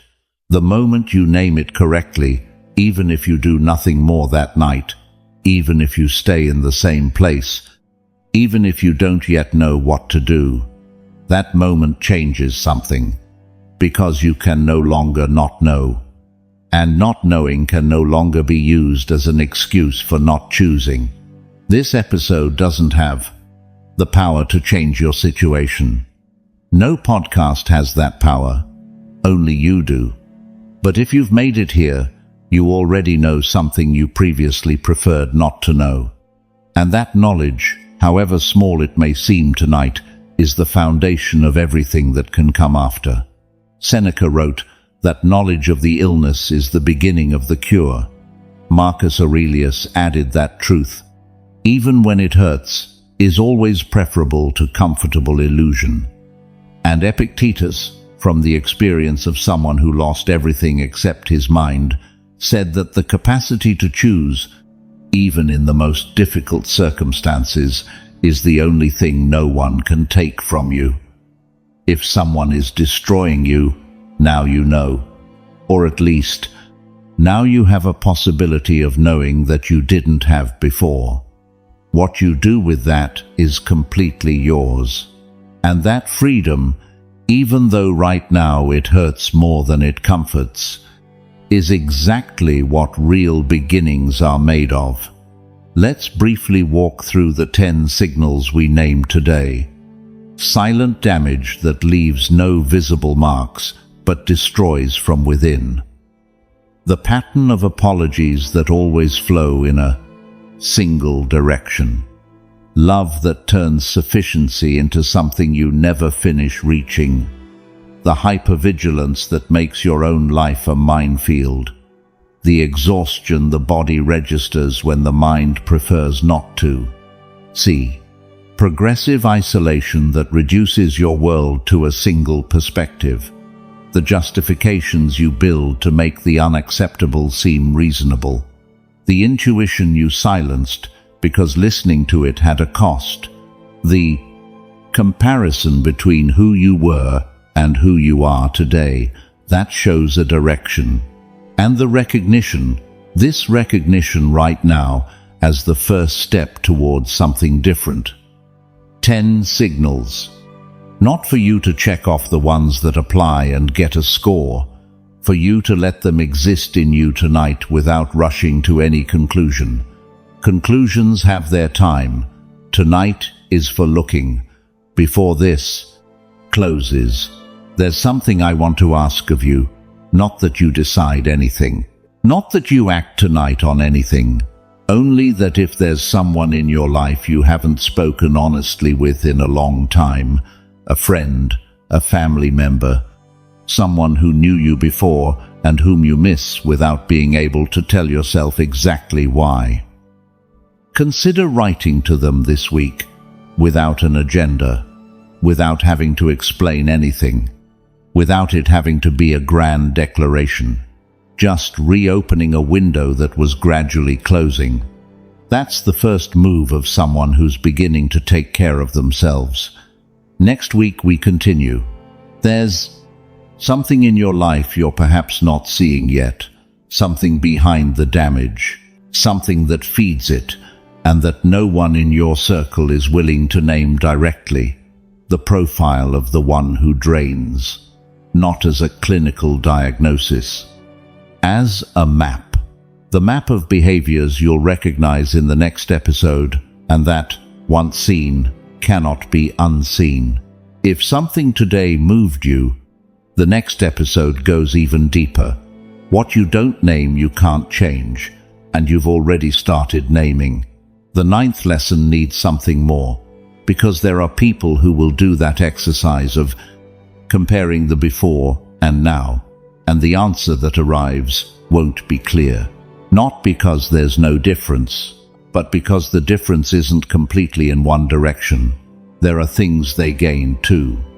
Growing in a certain form of maturity they perhaps wouldn't have reached without that difficulty. Learning about themselves through what the relationship forced them to face, developing capacities for resilience they didn't have before, and that's true. Difficult situations produce growth. The Stoics knew that better than anyone.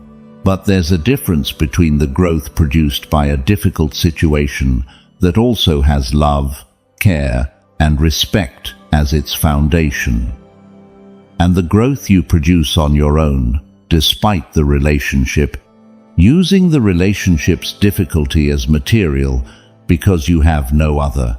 One comes from the relationship, the other comes from your own capacity to survive it.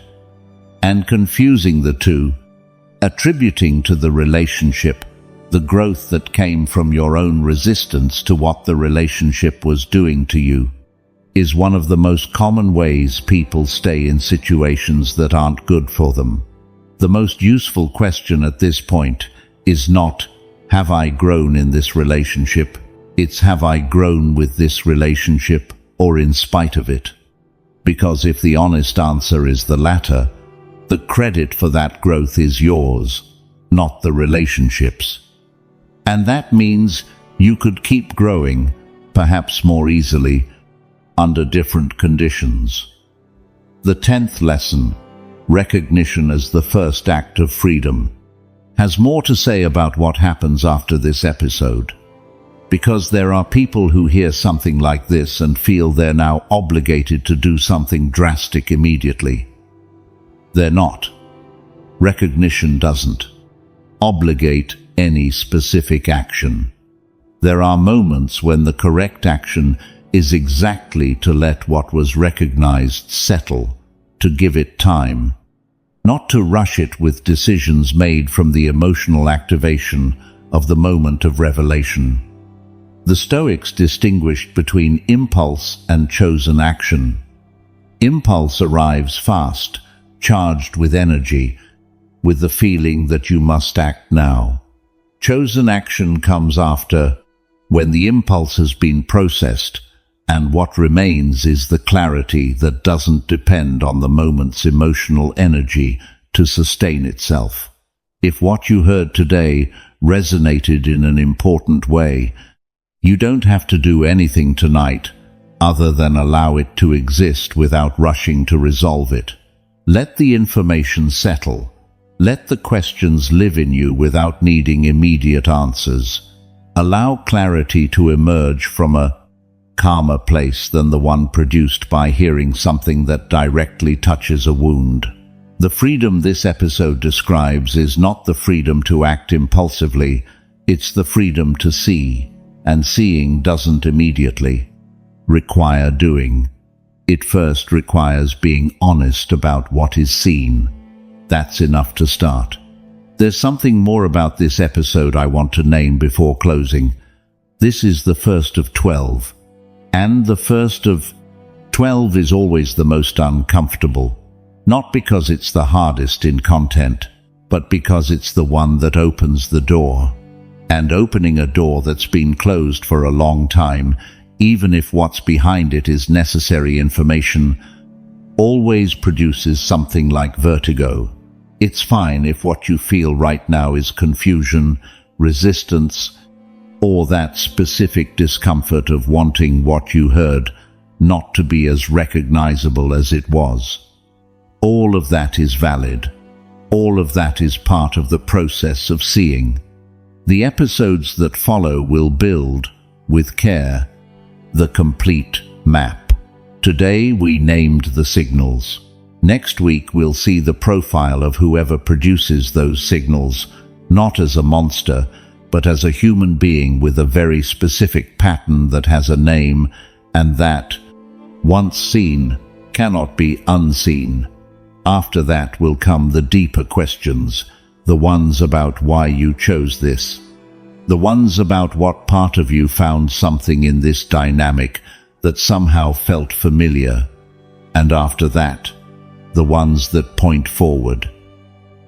How to leave without destroying yourself in the process.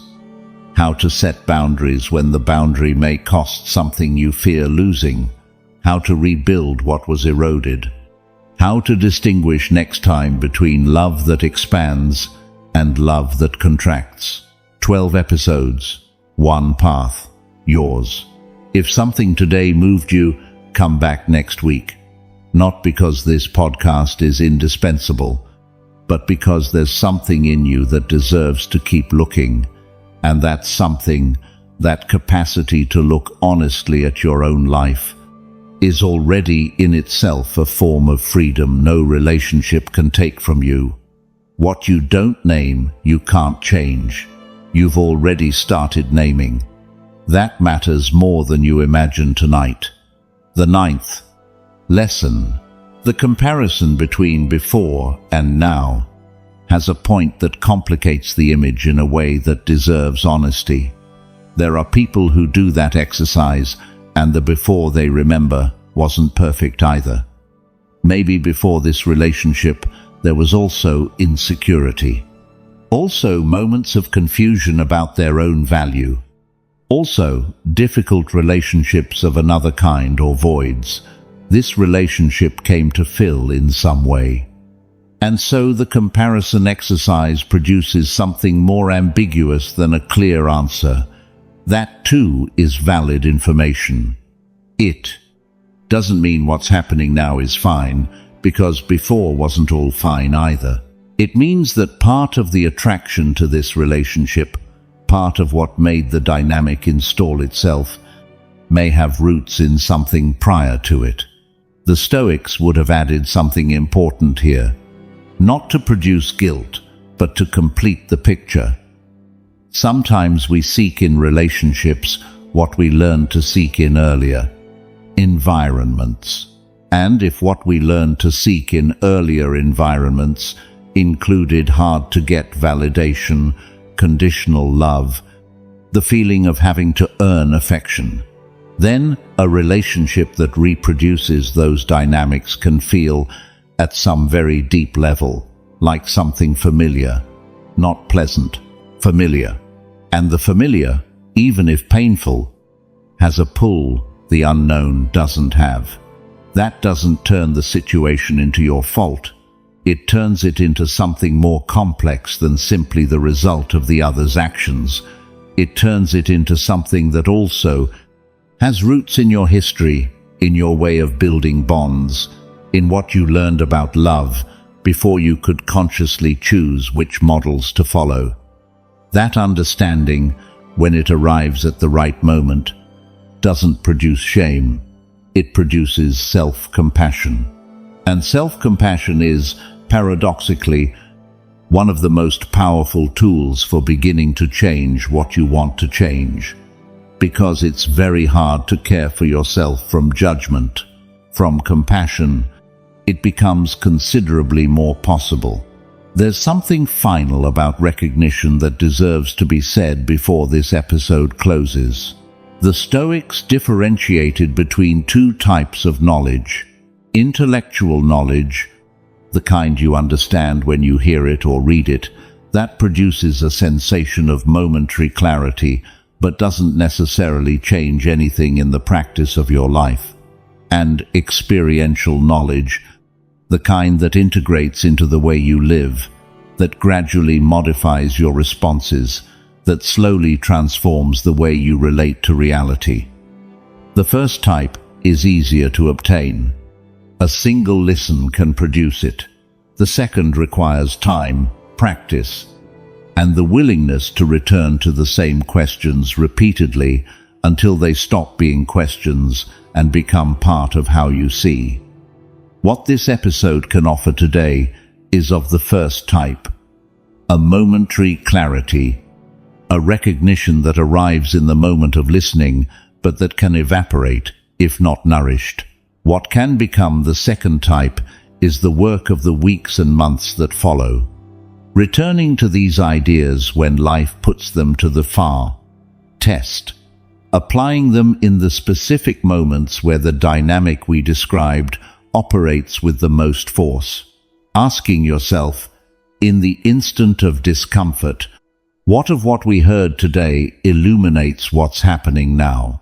That work, that continuous conversation between the understanding this episode opened and the lived experience of your own life, is what converts intellectual knowledge into something that actually changes things.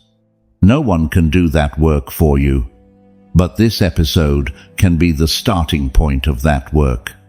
If something you heard today resonated, if some signal felt familiar, if some description felt more like recognition than new information, then there's already something to work with. And that something, however small it seems tonight, is a real starting point. The Stoics valued modest beginnings when the direction was correct. One step in the right direction, said Epictetus, is worth more than 10 steps in the wrong direction, even if they seem safer or more familiar. Tonight you took a step. What you do next week will determine whether that step becomes a path or remains as the moment you almost started something. The choice, as always, is yours. And that freedom to choose, even though tonight it hurts more than it comforts, is exactly what no one can take from you. What you don't name, you can't change. You've already named. That's enough for today. There's something about the exercise from the 9th lesson I want to expand, because it has an immediate practical application. When you compare the before and the now, include a dimension that's often omitted because it seems minor. The relationship with free time. How are you when you have nothing to do? When there's no task, no obligation, no concrete reason to be in motion? People who live in draining relationships frequently develop a relationship with free time that deserves examination. Some discover that free time feels uncomfortable, that silence produces anxiety, that they need to fill it constantly with activity, with screens, with anything that prevents the silence from speaking. That's not coincidence. It's that in the silence is where the questions you've been avoiding have more space to arrive, and the system, which has learned to avoid those questions because they arrive loaded with consequences not ready to be faced, develops strategies to keep the silence filled. Other people discover the opposite. That free time, especially free time away from the relationship, is where they can finally breathe. That there's a palpable difference in their body and emotional state when they're not under the influence of that person's energy field. That difference, if consistent, is among the most revealing of all, because it shows with perfect clarity that the discomfort you feel is not your baseline state. It's a situational discomfort that activates in the presence of something specific, and that, far from being bad news, is actually the best possible news, because what's situational can change when the situation changes. What's in you permanently, that would indeed require a different and longer type of work. But the discomfort that disappears when you move away from a specific source isn't in you. It's in the situation. And the situation has more possibility of changing than the constant discomfort makes it seem when you're immersed in it. The 10th lesson, recognition as an act of freedom, has something more to add about the nature of that recognition. It's not a moment, it's a process. There are people who listen to episodes like this and feel for a few days that clarity we spoke of. They see with sharpness. They understand what's happening. They allow themselves to name what they'd never named. And then something happens. There's a good moment in the relationship, a gesture of affection that arrives at the exact moment when the guard is down, a conversation where the other shows the version of themselves that was what originally attracted, a promise that sounds different from previous ones, and the clarity clouds over. It doesn't completely disappear, but it becomes more diffuse, and then begins the doubt about the doubt. The question of whether what you saw so clearly a few days ago was real or was a moment of emotional distortion the relationship's difficulty had produced. That's normal. It's not a signal the clarity was false. It's the nature of the process of seeing something that hurts to see. The mind oscillates between the clarity that hurts and the confusion that temporarily comforts. And that oscillation can last months or more. The Stoics would have said, the discipline here isn't holding on to clarity as if it were a permanent state that can't be disturbed. The discipline is returning to it each time the oscillation clouds it, returning to the questions this episode opened, returning to the exercise of comparing before and now, returning to listening to what the body says when it's not being silenced by the narrative that everything can work, not as an act of self-punishment, as an act of continuous honesty. That continuous honesty, practiced with the consistency any real practice requires, is what converts momentary recognition into genuine understanding. And genuine understanding is the foundation of any real decision you can make about your life. Not the decision of right now, made from the activation of what you heard. The decision from the clarity that builds over time. That's the one that lasts. That's the one that comes from you and not from a passing emotional moment. And this episode, insofar as it opened a question that was previously closed, has already done its part. What follows is yours. And the fact that it's yours is not a burden. It's the very definition of the freedom the Stoics valued above everything. The freedom to choose from the knowledge of what is real. That freedom, even though tonight it hurts more than it comforts, is here. You've already begun to exercise it. This is Stoicism for winners. This is relationships that destroy you. Now comes the part that separates those who listen from those who truly change. This community exists because you decide it exists, not with words, with actions. If something you heard today moved you inside, leave your reflection here. The one that gets the most support becomes the banner of this community, the collective voice of everyone who chose not to give up. A community that doesn't run from pain, that walks through it, with courage, with judgment, with honor. But listening isn't enough. You know it. You feel it. There's a difference between the one who consumes wisdom and the one who turns it into armor.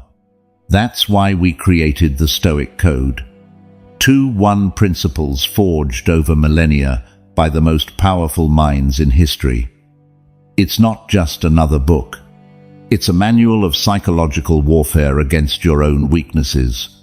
Each principle includes the deep teaching, its modern application, and an exercise you can implement today, not tomorrow, today. If you decide to get it, you're not just taking something for your growth. You become part of this mission. You help us bring Stoicism to thousands of people who are right now where you once were, who struggle, who fall, who need a word to remind them who they are. Your support keeps this podcast alive. It drives it. It expands it. Thanks to you, this doesn't stop. The link is in the description of this episode. Everything you need is right there. We'll see you in the next episode of Stoicism for Winners.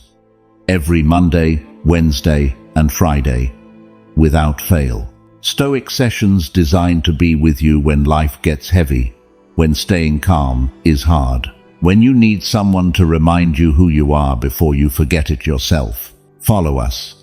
The Stoic who doesn't train in calm won't find calm when the storm arrives. Until the next episode, we walk this path together, and every day there are more of us who choose not to give up. Remember this: you are the sole owner of your perception, the architect of your peace, the only one responsible for the war you choose to fight or the one you choose to end. That is Stoicism, not a philosophy, a way of being unbreakable. This is Stoicism for Winners.